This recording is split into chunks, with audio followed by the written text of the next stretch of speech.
I was really nervous to start today's project, but also excited because not only am I making an ink serape for the very first time, but I am using water-based inks from the Crystalac Store.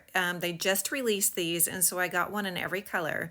So I wanted to play with it with a serape, and I'm also using their brand new water-based Grand Finale. So I am a Brite Tone user. I use epoxy too, but when I want to use something that doesn't have epoxy, I reach for my Brite Tone. So I've been using Brite Tone for about a year. And so I was really excited to start using their Grand Finale. So I needed a project to experiment with. So this is the one that I came up with. So I was not sure. First of all, I saw this serape, a whole bunch of people do these serapes. But I watched a YouTube video. I will link her name below. She did like a Western or like a Texas serape, and I found out about her from Jessica Flynn mentioned her name in her group. So this serape is not my idea, and I'm starting it the same way the lady did on her YouTube. So I'll make sure I link her below. I can't remember what her name is. I'll have to find it. So she started with some like teal or green colors. So that's what I did from the top and the middle and the bottom. And then I'm gonna do a lighter version by mixing that same teal color in with white to make more of a seafoam green type color. And then from then on, I just kind of started doing my own thing because I couldn't follow. I was too busy paying attention to what I was making that I couldn't really follow everything she was saying on YouTube. And plus, these are not alcohol inks, so I couldn't spread my inks with alcohol anyway. So I just kind of went on my own after the next two colors. The cup I'm using is a 12-ounce sippy, all-around sippy from the Stainless Depot Company. And I spray painted it white. Now with Brite Tone, you need to let it gas off when you're using spray paint, but I did not. I spray painted it white, I let it sit and I dried, and then to make sure I could move along quickly, I just sealed it with polyacrylic spray. That way I could move straight into using these water-based inks without any repellent, without anything repelling. So because Grand Finale is also water-based, I'm just following kind of the same rules that I would as if I were going to use Brite Tone. So this is all brand new, and I'm just trying to be as careful as I can be without messing anything up. So I am going over those first green colors with another coat of green just to darken it up. And I'm going to do that until I'm happy with how dark it is. And then I'm going to start putting on colors with different size brushes and going from there. Now to blend my colors, because these are not alcohol inks, they're water-based, I'm going to use water, just plain old water with a clean brush to blend my inks. Sometimes I'll dip my brush, my dirty brush, into water and blend it. That way some of the color blends as well. And I'm just gonna blend and keep applying colors until I'm happy with the light and dark effects it's creating and the movement. So I'm just going to speed this video up. Oh, also I have my brush inserted inside. You guys, I don't even know where I got this.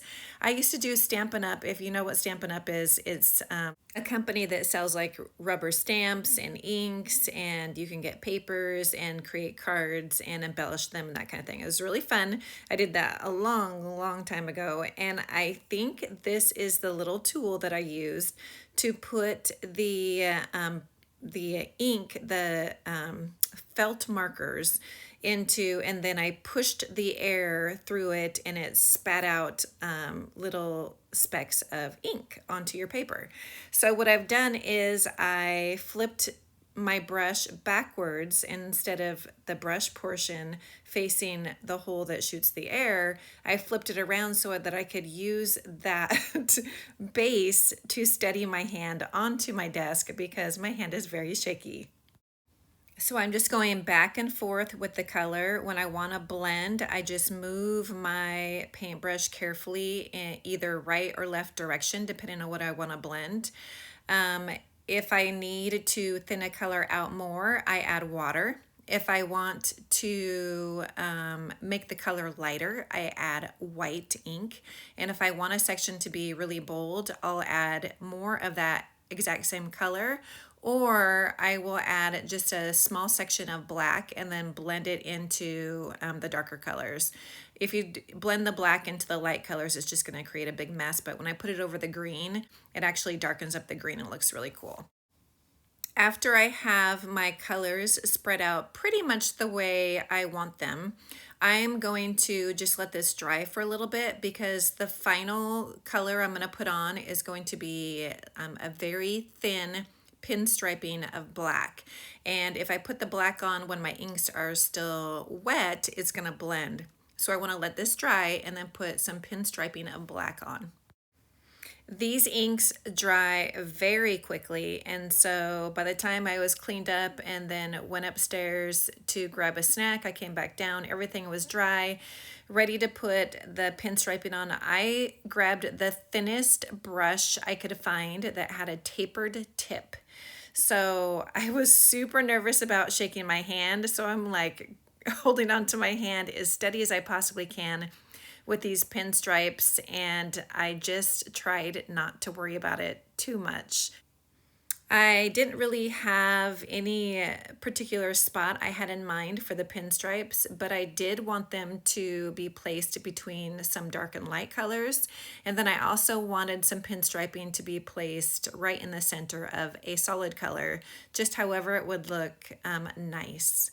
So after I was done with that, I wanted to use a little bit of white to brighten up that little section next to the red and the black. There is a little bit of bleeding that came through when, I don't know if you saw earlier in the video, when I was using a green color, the green got away from my paintbrush and it started rolling up the tumbler.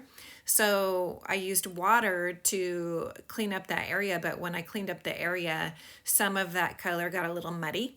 And so I'm just tidying that section up a little bit. After I did the black pinstriping, I'm just putting some white right next to it just to tighten in that color. Okay, so after all my inks are on and I like the placement, I'm pulling off that shield. I used the shield when I spray painted white. I just left it on. So a little bit of the ink from the top seeped under, so I just used some acetone to quickly clean up the shield, the ink that spilled on the shield. And now I am applying my very first layer of Grand Finale. So when I use Brite Tone, I just use my hand. The Grand Finale is a little bit thicker and it's also a little stickier. And so I applied it with a brush. I just poured it on first and then brushed upward and then down from the center to get a nice smooth coating. And then I'm sprinkling, it's called Big Spoon it's a holographic silver glitter chunky. It's my favorite chunky silver glitter.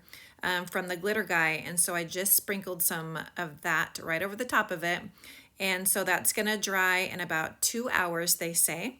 So I'll come back and check on this tumbler in 2 hours and see how many more coats I'll have to apply before it has a smooth surface.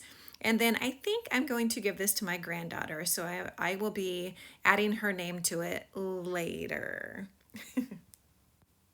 Okay, so this is completely dry after 2 hours, and so this is coat number 2 in real time. So I want you to see how fast you can coat it. Now, I am a brand new Grand Finale user. This is my first day using Grand Finale. I applied it on 3 of my older tumblers that I started with Brite Tone, and only put 1 or 2 layers on them so far. So this is my first time using Grand Finale on a brand new tumbler with glitter. So this is all brand new to me, and I think I'm doing it right. I hope I'm doing it right. It's drying correctly and it looks nice and shiny, so I think I'm good. Okay, this is after the third coat of Grand Finale, and it's creating a beautiful shine, just like Brite Tone. The difference I'm noticing is that the Grand Finale dries so much faster, which is nice. And then these water-based inks, I am in love. This is the only project I've made with the ink, so I'm gonna play with them some more to see what else I can do and see how I like them when creating other projects. But this is beautiful. I'm gonna put a glittered bottom on there, and then I will count how many layers of Grand Finale it actually takes me and post it on my Instagram along with after I apply my granddaughter's name. Please post any comments or questions in the comment box below. I will link everything I've used, and thank you so much for watching today.